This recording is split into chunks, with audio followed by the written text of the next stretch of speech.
Hello everyone, welcome to Concept Decoder classes. This is Sonu Kumar signing on the session.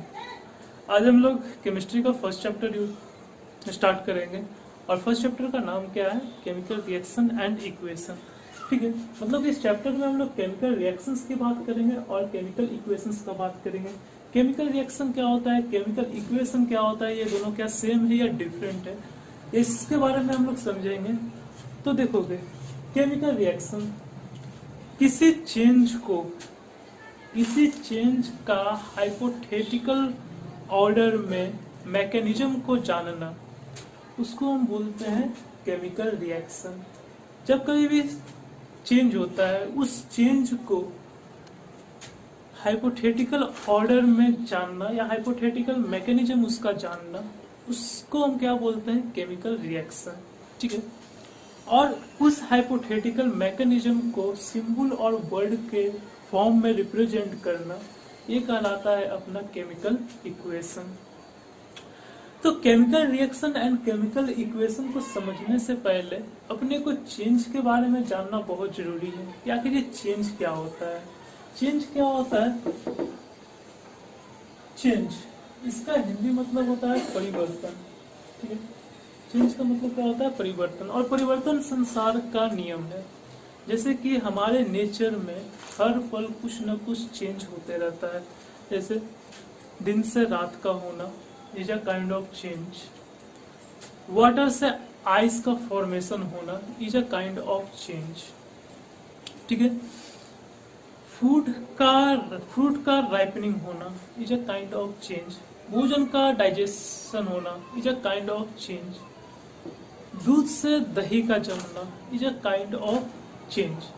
मतलब कि basically क्या बोला जाए कि नेचर में हर समय कुछ ना कुछ चेंज होते रहता है. और ये जितने भी चेंज होते हैं ये दो फॉर्म के होते हैं. मतलब इनका चेंज के अगर कैटेगरी में बांटें तो ये दो तरीके से हमारे नेचर में चेंज होता है. एक फिजिकल चेंज होता है और दूसरा केमिकल चेंज होता है. मतलब कि अगर चेंज की बात करें तो ये दो तरीके का होगा. पहला फिजिकल चेंज और दूसरा केमिकल चेंज. ठीक है, समझते हैं फिजिकल चेंज और केमिकल चेंज को. फिजिकल चेंज और केमिकल चेंज को समझने के लिए हम दो एग्जांपल्स लेते हैं. पहला, वाटर का आइस में बदलना. वाटर का आइस में बदलना is a kind of change. ठीक है, दूसरा, दूध से दही का जमना, it is also a kind of change. Water से आइस में फॉर्मेशन होना, वाटर से आइस का बनना, ये एक मेरा फिजिकल चेंज होता है. फिजिकल चेंज क्यों होता है? क्योंकि देखो, जब वाटर लिक्विड स्टेट में होता है और जब वाटर सॉलिड स्टेट में होता है, मतलब आइस के फॉर्म में होता है, तो दोनों का अगर प्रॉपर्टी जानने चाहें तो दोनों मेरा क्या होता है? H2O मॉलिक्यूल ही होता है. ठीक है, मतलब कि जब वाटर होता है उसमें भी H2O होगा, दो हाइड्रोजन एक ऑक्सीजन के साथ कंबाइन रहेगा. और जब वाटर आइस का फॉर्म लेता है तो उसमें भी दो हाइड्रोजन एक ऑक्सीजन के साथ कंबाइन रहेंगे. ठीक है, इसका मतलब क्या होता है कि जब कोई वाटर आइस के फॉर्म में कन्वर्ट होता है तो कोई भी नया सब्सटेंस नहीं बनता है. ठीक है, दूसरे पहलू में देखा जाए, दूध से दही का जमना. देखो, दूध का प्रॉपर्टी और दही का प्रॉपर्टी बिल्कुल अलग होता है. दूध क्या होता है? दूध क्या होता है?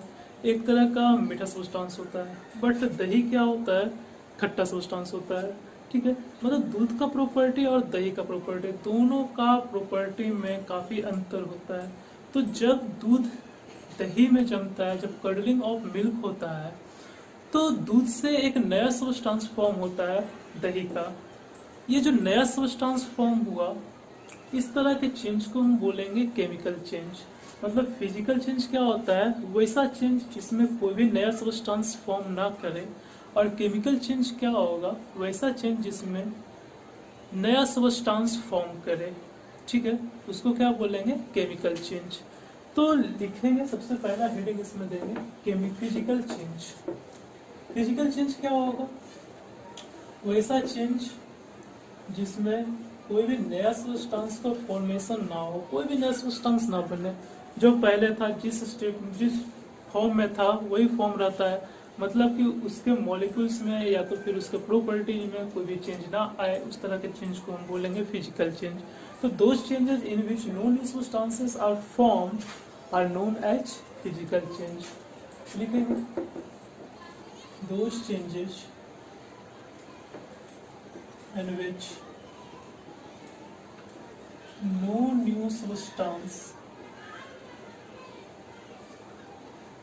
are formed is known as physical change। ठीक है, बेस्ट एग्जांपल क्या हो जाएगा, इसका बेस्ट एग्जांपल हो जाएगा water into ice, formation of ice. ठीक है, फॉर्मेशन ऑफ आइस ये क्या हो गया अपना एक फिजिकल चेंज, मतलब कि वाटर से आइस में कन्वर्ट होना, ये मेरा एक तरह का फिजिकल चेंज होता है। इसमें वाटर और आइस का प्रॉपर्टी में कोई भी डिफरेंस नहीं होता, दोनों H2 मॉलिक्यूल्स नहीं होते हैं, इसीलिए इसमें कोई भी नया सब्सटेंस नहीं फॉर्म करता है, इसीलिए इसको क्या बोलते हैं फिजिकल चेंज। समझते हैं केमिकल चेंज को, केमिकल चेंज। केमिकल चेंज क्या होता है, वैसा चेंज जिसमें कोई नया सब्सटेंस का फॉर्मेशन हो, उस चेंज को हम बोलेंगे केमिकल चेंज। जैसे कि कडलिंग ऑफ मिल्क, मिल्क का दही में कन्वर्ट होना, ये एक तरह का क्या हुआ केमिकल चेंज हुआ। ठीक है, those changes in which new substances are formed is known as chemical change। इस केमिकल चेंज का एग्जांपल क्या हो जाएगा, रैपनिंग ऑफ फ्रूट, फ्रूट का पकना is a type of chemical change. Curdling of milk, curdling of milk is a type of chemical change. ठीक है, और समझते हैं कि फिजिकल चेंज और केमिकल चेंज में डिफरेंस क्या होता है। ये तो अभी हम जाने कि फिजिकल चेंज क्या होता है और केमिकल चेंज क्या होता है, ये समझते हैं फिजिकल चेंज और केमिकल चेंज में डिफरेंस। तो मेरा heading difference between physical change and chemical change, difference between physical change and chemical change. ठीक है, एक तरफ हम लिखेंगे फिजिकल चेंज, दूसरी तरफ हम लिखेंगे केमिकल चेंज। ठीक है, इन दोनों के बीच में जो डिफरेंस होगा उसको हम एग्जांपल से समझेंगे, और वो एग्जांपल होगा मेरा formation of ice and cuddling of milk. जैसे कि अभी हम समझाएं कि फिजिकल चेंज में कोई भी नया सब्सटेंस फॉर्म नहीं करता है, मतलब कि वाटर का जो प्रॉपर्टी होगा सेम प्रॉपर्टी आइस का भी होगा, उसका मैकेनिज्म सेम होगा। और केमिकल चेंज में नया सब्सटेंस फॉर्म करता है, जैसे कि दूध और दही दोनों का प्रॉपर्टी बिल्कुल एक जैसा नहीं होता है, दूध का प्रॉपर्टी कुछ और होता है, दही का प्रॉपर्टी कुछ और होता है। इस तरह के चेंज को हम बोलते हैं केमिकल चेंज। तो सबसे पहले फिजिकल चेंज में पहला क्या होगा, नो न्यू सब्सटेंस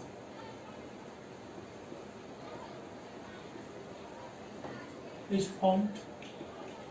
ठीक है, और केमिकल चेंज में न्यू सब्सटेंस फॉर्मेशन होता है, न्यू सब्सटेंस इज फॉर्म्ड। ठीक है, नेक्स्ट डिफरेंस समझते हैं। जैसे कि मान लो कि अगर कोई वाटर आइस में कन्वर्ट हो गया हो, ठीक है, मेरा मूड हुआ कि उस आइस को फिर से हम वाटर में कन्वर्ट करें, तो हम आसानी से कर सकते हैं, उसका टेम्परेचर आइस का बढ़ा देंगे, वो लिक्विड में फिर कन्वर्ट हो जाएगा। तो फिजिकल चेंज जो होता है वो एक तरह का रिवर्सिबल चेंज होता है, मतलब कि एक बार प्रोसीड कर गया तो उसको हम बैक ला सकते हैं। मतलब कि वाटर से अगर आइस का फॉर्मेशन हो गया तो वापस हम आइस से वाटर फॉर्म कर सकते हैं। बट अगर केमिकल चेंज की हम बात करें तो देखो, जब कभी भी दूध से दही का जम जाता है, दूध से दही बन जाता है, तो वापस हम दही को दूध में कन्वर्ट नहीं कर सकते हैं। ठीक है, मतलब कि जो मेरा केमिकल चेंज होगा वो एक तरह का इरिवर्सिबल रिएक्शन होता है, इरिवर्सिबल चेंज होता है। ठीक है, एक बार कर्डलिंग ऑफ मिल्क हो गया तो वापस हम कर्ड से मिल्क में कन्वर्ट नहीं कर सकते हैं। तो मेरा फिजिकल चेंज होगा रिवर्सिबल चेंज, और जो मेरा केमिकल चेंज होगा वो इरिवर्सिबल चेंज। तो लिखते हैं second difference, it is reversible change. ठीक है, और केमिकल चेंज मेरा कैसा चेंज होगा, irreversible change, it is irreversible change. ठीक है, थर्ड डिफरेंस समझते हैं। देखोगे थर्ड डिफरेंस क्या होगा,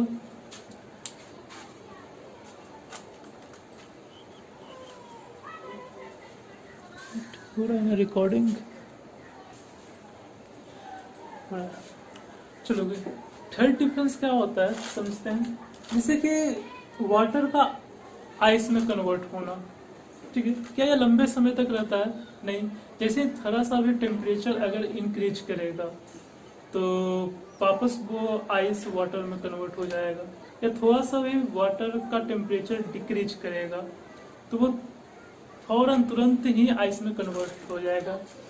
मतलब कि ये एक तरह का टेम्पररी चेंज है, आज है कल होगा नहीं होगा, कोई भी फिक्स्ड नहीं है। ठीक है, लेकिन केमिकल चेंज क्या होगा, वो एक परमानेंट चेंज होगा। जैसे कि एक बार अगर मिल्क कर्ड में कन्वर्ट हो गया तो अगर तुम उसको वैसे छोड़ दोगे तो वो हमेशा कर्ड ही रहेगा, वो वापस मिल्क में कन्वर्सन उसका नहीं होगा।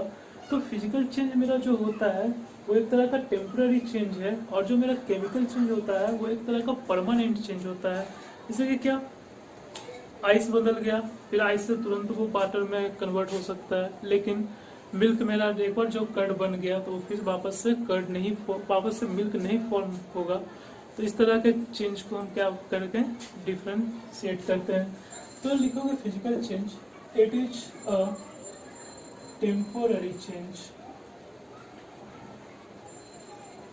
और जो मेरा केमिकल चेंज होगा वो एक तरह का परमानेंट चेंज होता है, it is a permanent change. ठीक है, ध्यान से समझ लो। देखोगे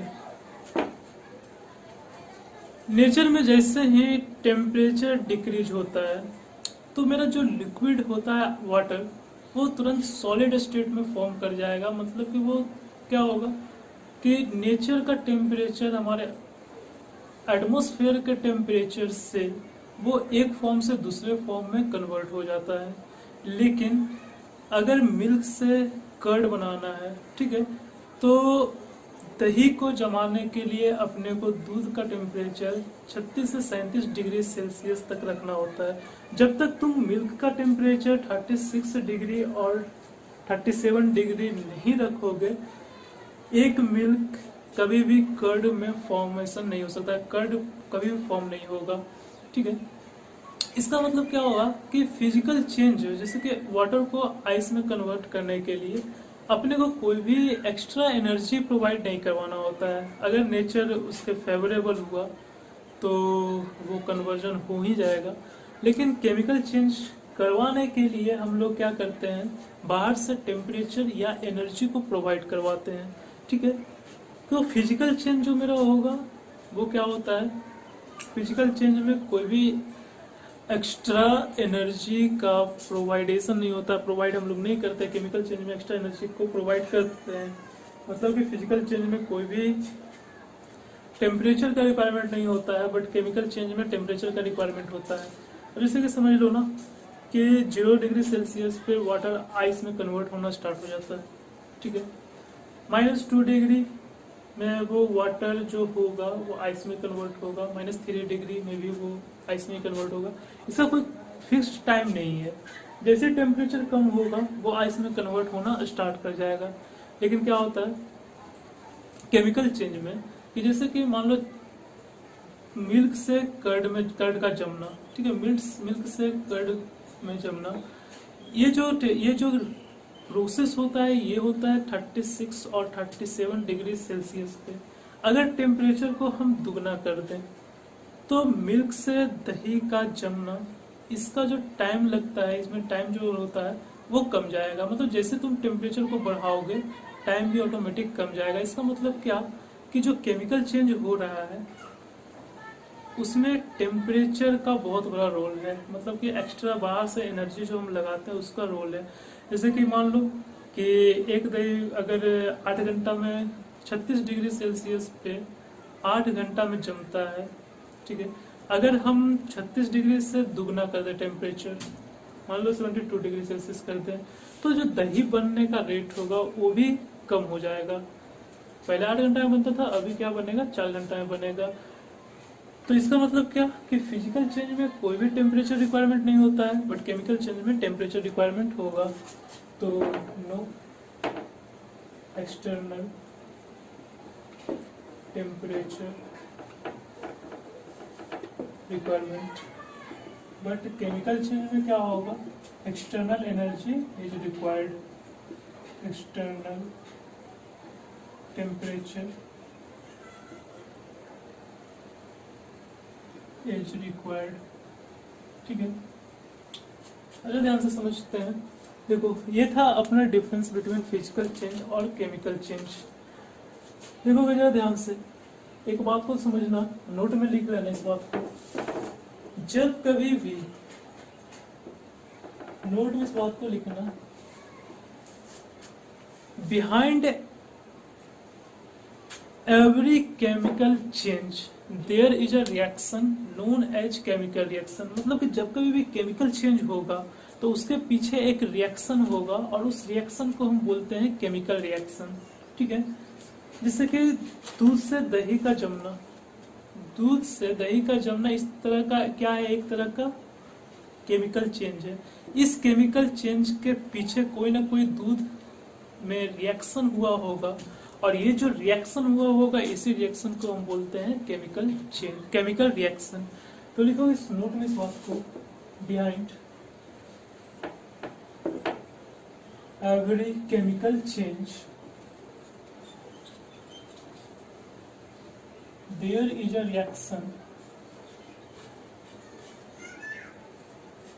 known as केमिकल रिएक्शन, ठीक है।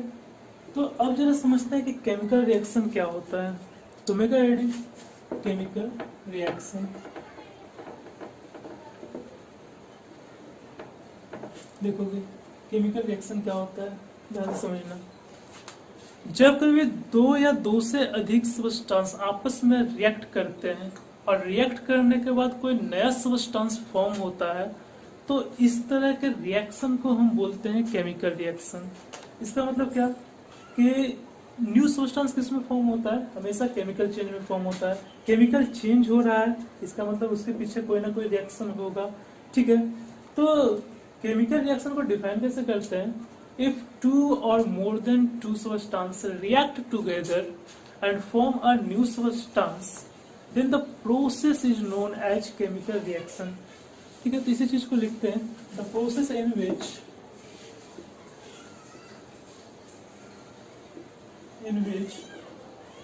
two or more than two substances react together and form a new substance, form new substances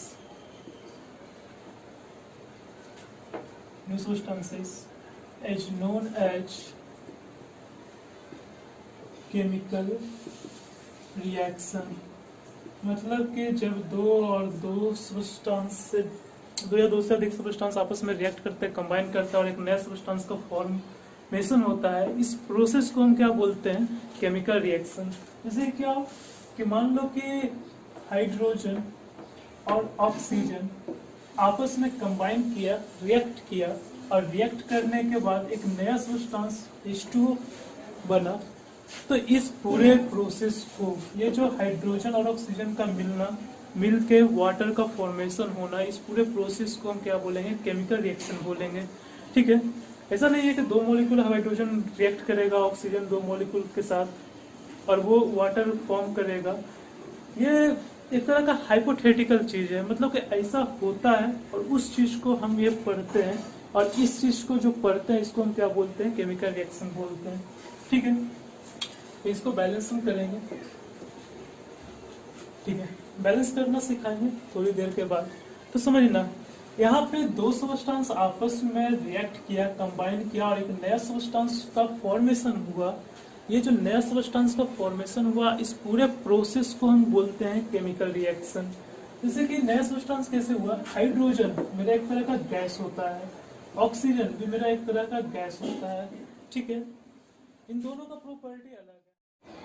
ठीक है, तो इन दोनों का प्रॉपर्टी बिल्कुल अलग अलग है। जैसे कि हाइड्रोजन और ऑक्सीजन किसी भी चीज को बर्न करने में सपोर्ट करता है, ये दोनों का गैस है, हाइड्रोजन भी गैस है ऑक्सीजन भी गैस है। बट वाटर जो है वो मेरा लिक्विड होता है। ठीक है, और ये किसी भी चीज को जलने से बचाता है, मतलब कि ये अवॉइड करता है कोई भी चीज, मतलब ये एक तरह से बोलोगे तो ये किसी भी चीज को जलने से रोकता है। ठीक है, इन दोनों का प्रॉपर्टी अलग हुआ। पहले प्रॉपर्टी ये दोनों गैस थे, ये लिक्विड बन गया। ठीक है, ये आग के जलने को बर्न करने को सपोर्ट करता है, ये बर्न करने से अवॉइड करता है। ठीक है, तो इनका प्रॉपर्टी भी चेंज हुआ है, मतलब कि ये जो पहले दो सब्सटेंस है वो फॉर्म कर एक नया सब्सटेंस बना। ठीक है, रिएक्शन हुआ और इस रिएक्शन को बोलेंगे केमिकल रिएक्शन। केमिकल रिएक्शन में कुछ ऐसा बात होता है, जैसे कि समझो जो सब्सटेंस आपस में रिएक्ट करते हैं उनको हम बोलते हैं रिएक्टेंट। ये दोनों आपस में क्या किया, रिएक्ट किया, इसीलिए इनको हम क्या बोलेंगे, रिएक्टेंट। जो सब्सटेंस फॉर्म करता है, ठीक है, जो नया सब्सटेंस फॉर्म करता है उसको हम बोलते हैं प्रोडक्ट। तो एक केमिकल रिएक्शन में दो डिफरेंट चीज होते हैं, एक रिएक्टेंट होते हैं और एक प्रोडक्ट होता है। रिएक्टेंट क्या होगा, वैसे सब्सटेंस जो आपस में रिएक्ट करे उसको हम बोलेंगे रिएक्टेंट, या जो आपस में कंबाइन करे उसको हम बोलेंगे रिएक्टेंट। और वैसा सब्सटेंस जो रिएक्ट करने के बाद फॉर्म करे उसको हम बोलते हैं प्रोडक्ट। तो समझते हैं रिएक्टेंट और प्रोडक्ट को। तो मेरा हेडिंग रिएक्टेंट, हेडिंग दोगे रिएक्टेंट। ठीक है, दो substances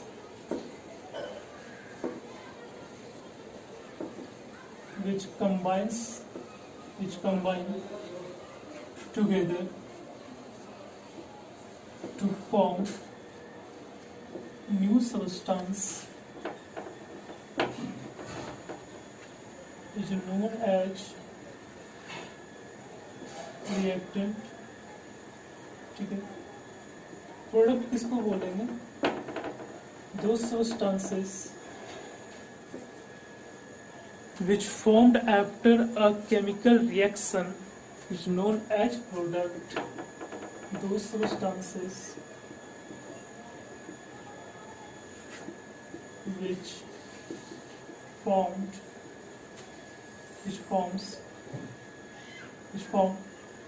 after a chemical reaction is known as product. ठीक है, तो हमेशा याद रखना, एक तरह का समरी करवा रहा है केमिकल रिएक्शन क्यों होता है। तो जब कभी भी केमिकल चेंज होता है तो मेरा एक केमिकल रिएक्शन होता है, मतलब behind every chemical change there is a reaction known as chemical reaction. ठीक है, रिएक्शन केमिकल रिएक्शन क्या होता है, जब कभी भी दो सब्सटेंस आपस में कंबाइन करते हैं, रिएक्ट करते हैं और एक नया सब्सटेंस का फॉर्मेशन होता है। इस पूरे प्रोसेस को, मतलब कि दो सब्सटेंस का रिएक्ट होना और नया सब्सटेंस का फॉर्म होना, इस प्रोसेस को हम बोलेंगे केमिकल रिएक्शन। ठीक है, जो आपस में रिएक्ट करते हैं उनको हम बोलते हैं रिएक्टेंट, और जो नया सब्सटेंस फॉर्म होता है उसको हम बोलते हैं प्रोडक्ट। ठीक है, ये हो गया अपना ओवरऑल। तो ये समझ गए केमिकल रिएक्शन क्या होता है। अब समझेंगे केमिकल इक्वेशन क्या होता है। तो मेरा हेडिंग केमिकल इक्वेशन। तो केमिकल इक्वेशन नेक्स्ट लेक्चर में, तब तक